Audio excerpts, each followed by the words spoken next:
The award-winning golf courses at Dancing Rabbit Golf Club in Philadelphia, Mississippi.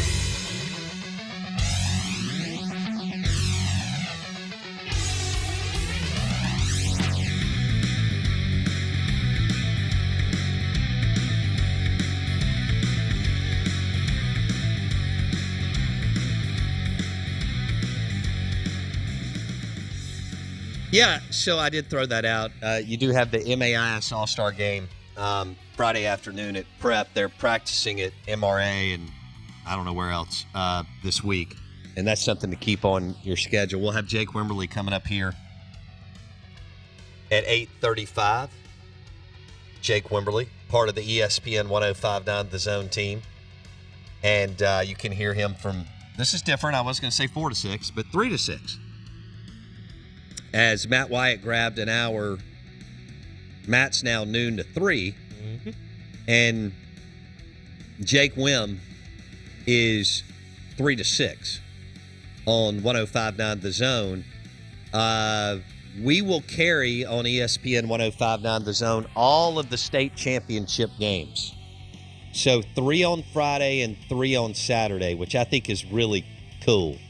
Let me go through it real quick for you, okay? These are some of these teams just live in the championship games. It's insane. All right, Oak Grove against Oxford, West Point against West Jones, Louisville against Poplarville. I love some of these names. Taylorsville against Calhoun City, Noxubee County going against McGee, and these are two of my favorite names. Biggersville going against Lumberton. That just sounds like Mississippi high school football and loading up the bus with some thumpers. That's what it's. I mean, Lumberton, all they do is win. I mean, there are pockets in the state of Mississippi who produce tough kids who live it and breathe it, and, you know, they're committed. They got good, hard-working parents. And, Blake, they produce really, really good football teams year in, year out. And I've said this real quick. I know you've got some thoughts.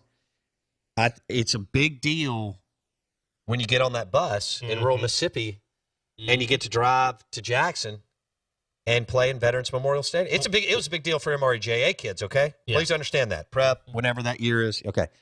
But it's a big deal for this group, this list you gave me, to jump on the bus and go play at Veterans Memorial. Most of which those kids have probably never been to State or Ole Miss and seen the stadiums. So going to Veterans is like that's their introduction to a big stadium. Sure. You know, that's their first time. So I think what's interesting to me about what you talk about is we like to use, you know, colloquial terms and things like that and like little phrases, you know, thumper and pad level and, you know, head on a swivel and all that stuff.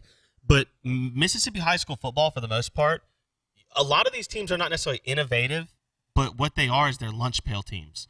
They're teams that every day those kids. And that's what works in this sport.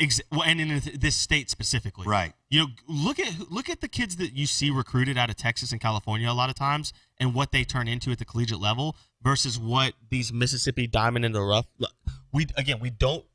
You know, Jeffrey Simmons might be one of the more polished, maybe A.J. Brown, the more polished guys we've put out in recent memory. Will Rogers. And even then, they need work. Right. I mean, they're not the elite super. We have not put out the Trevor Lawrence, Vince Young, walk on the scene and be already ready to win 10, 11, 12 games. It just doesn't happen as much. Right. And even at other positions.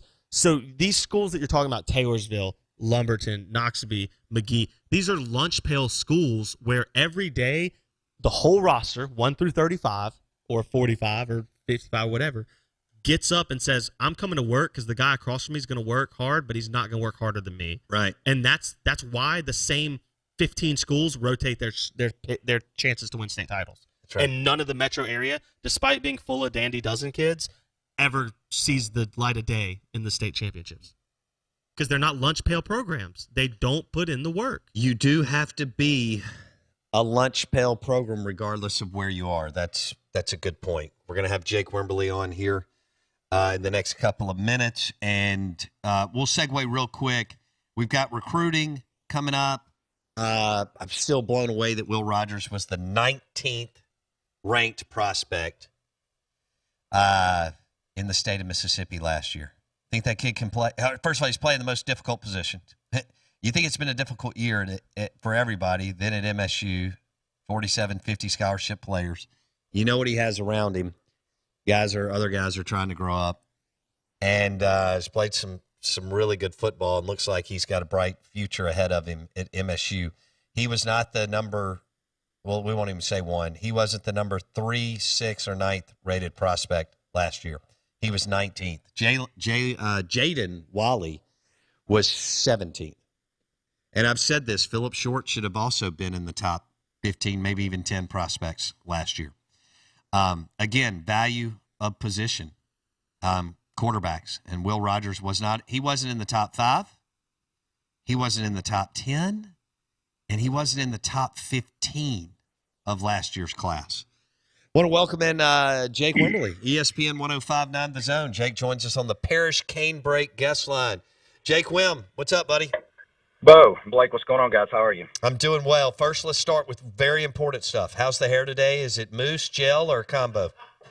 It is a little hairspray and a little gel, but it's I'm going to get it cut today. Oh, okay. It's right at the point where it's almost you can't fix it. So I've kind of got the sunglasses on it. Just kind of trying to keep it out of the way today until I can get it cut. Okay. Will you send me a selfie? I absolutely will. When you're in the barber chair or whatever? You have my word. I'm sending you a selfie today. Okay. In the barber chair. All right. I would tell you to send it to me through Snapchat, but I'm not on Snapchat, so I'm going to just text it to you. Just text it to me. This segment is so awful. All right. Jake, you got to call every single one of Will Rogers' games at Brandon. You had an opportunity to see him grow up, get better, the good and the bad. Everybody goes through, but he had a great career at Brandon. Walk me through what you were able to see at Brandon, and then what you've seen the last few weeks with everything that's going against them, what he has around him, 50 scholarship players, and the way he's played in the SEC. And he hasn't been able to pad his stats against UT Chattanooga or New Mexico State, Jake.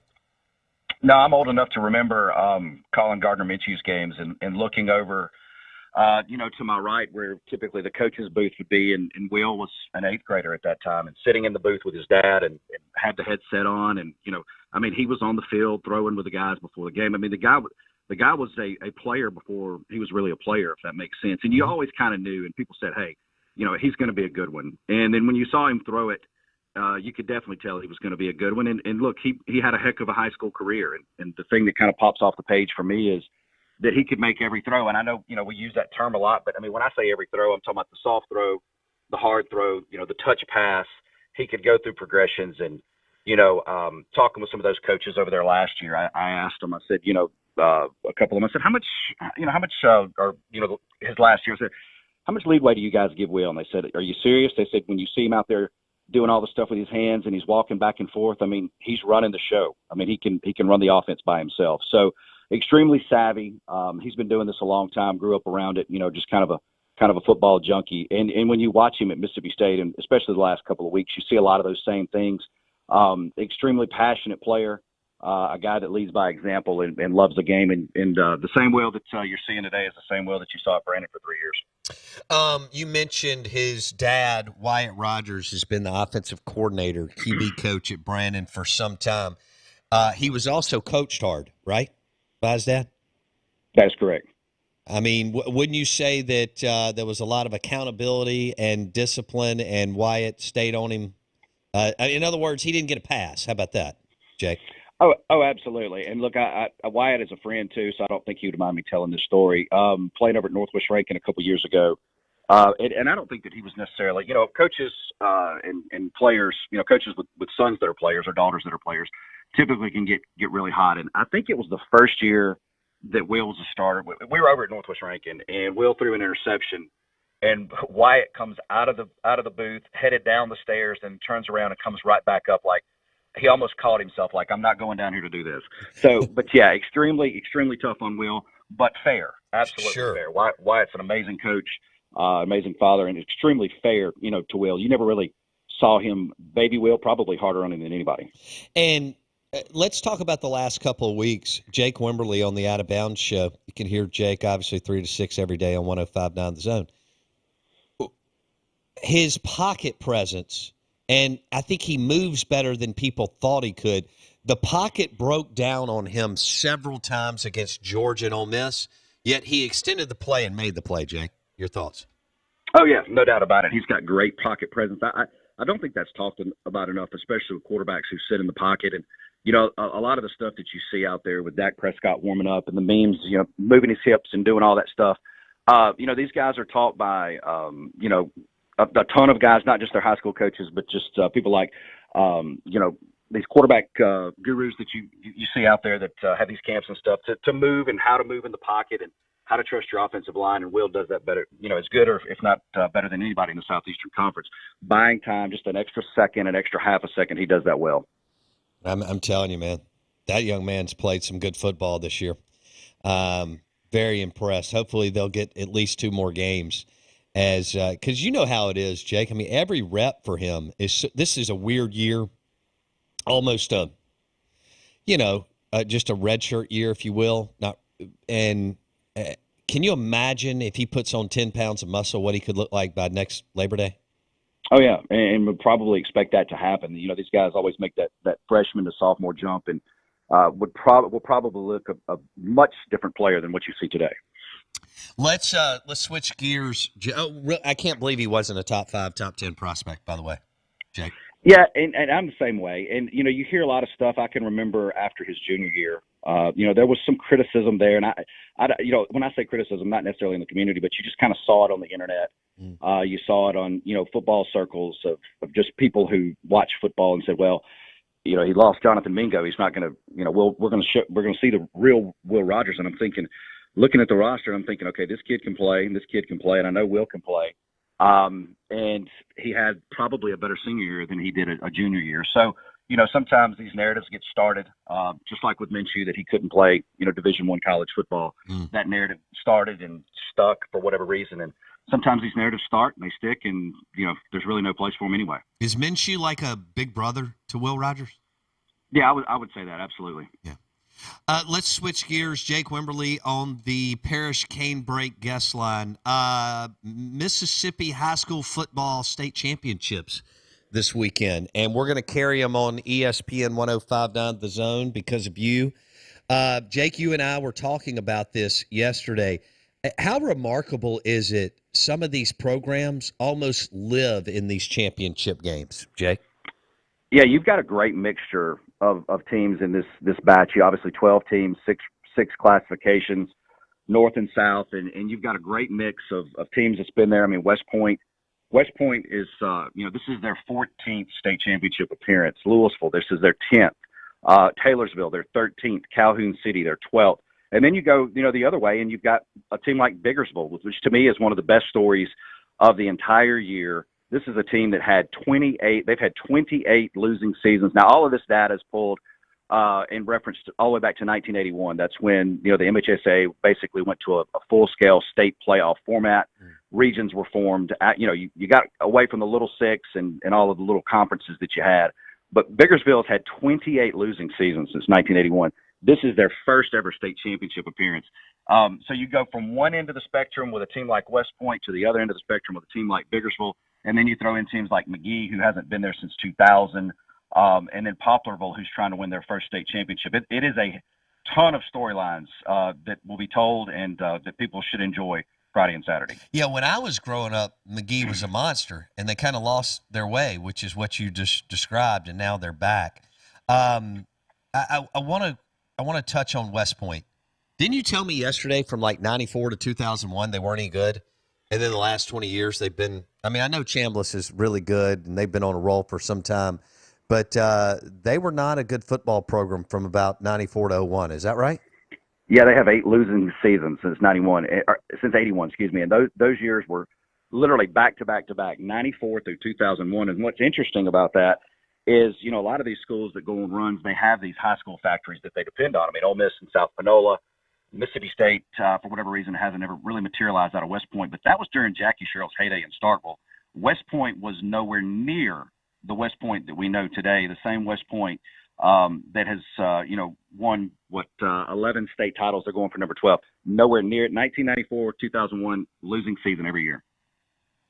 Can you imagine if Sherrill would have had a powerhouse West Point program to pull from?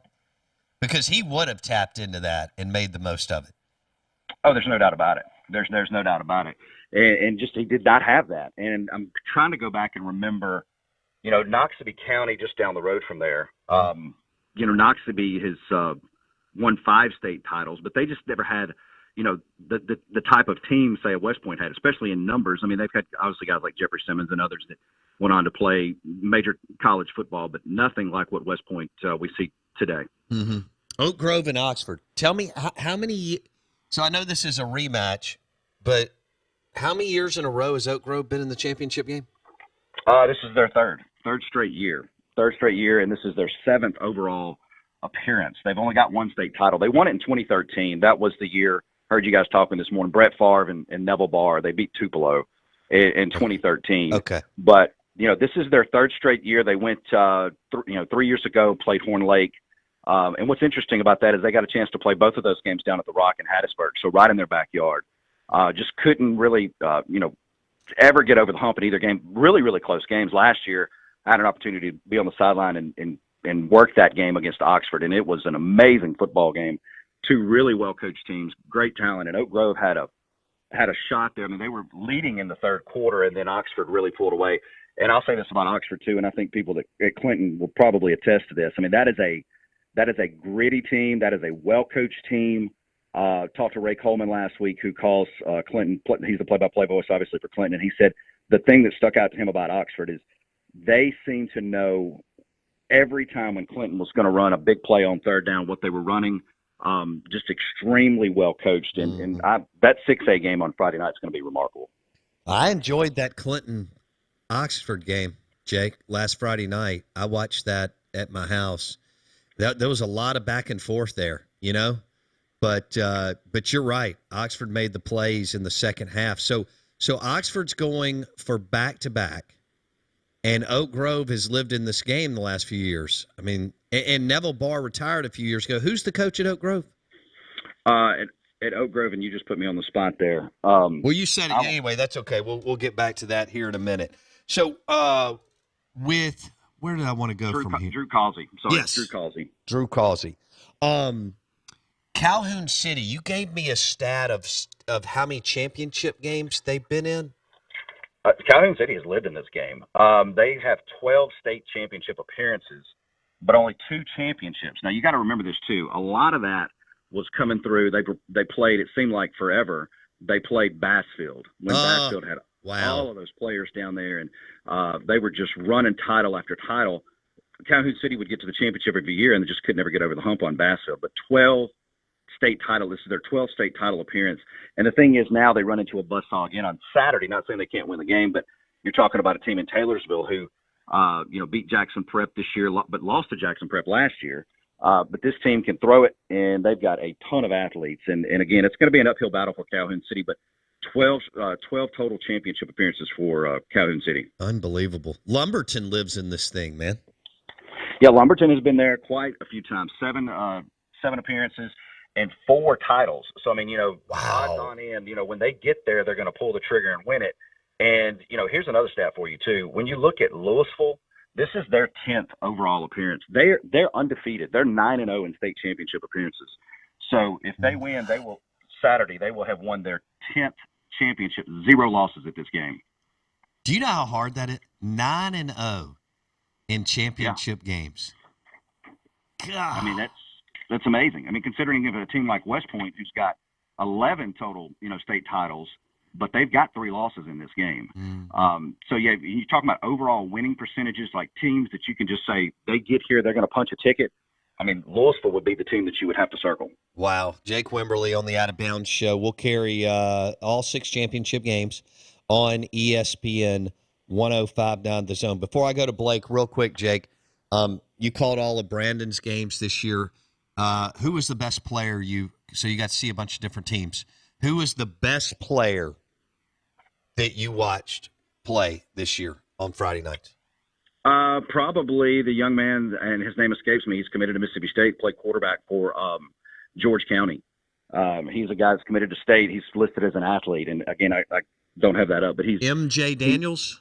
Yes, threw a touchdown pass, returned a punt for a touchdown, returned a kickoff that flipped the field, and had a pick six in the game. So I mean, the guy is an absolute, stud of a player on the high school level. And look, George County, they made the playoffs last year, so they didn't have a ton of talent this year. It wasn't the year that they wanted, but I would have to go MJ Daniels is the best player I saw. Probably second best player that I saw would probably be the quarterback down at Oak Grove that you're going to see Friday night.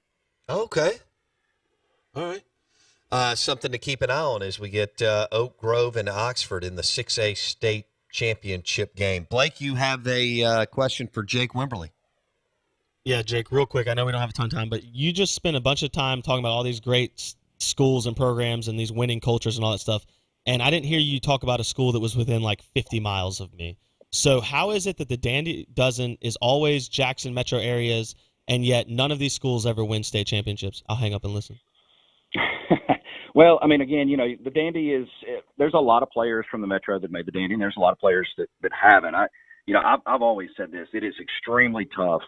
And I think everybody knows this, to win titles. And then when you look at, I think when you go pre-South Panola, obviously people always love high school football. High school football has been an amazing, Friday night gathering around the state of Mississippi for, going on, 40, 50 years now. But I think when South Panola went on the run that they went on, I think that made people kind of wake up. And, a lot of the good programs were your Meridians and your South Panolas and your Taylorsvilles and your Wayne counties. Prior to Katrina, you had, Moss Point, and, you can go to Tupelo and places like that. But South Panola really changed the way people played, kind of like Nick Saban when he stepped in the SEC.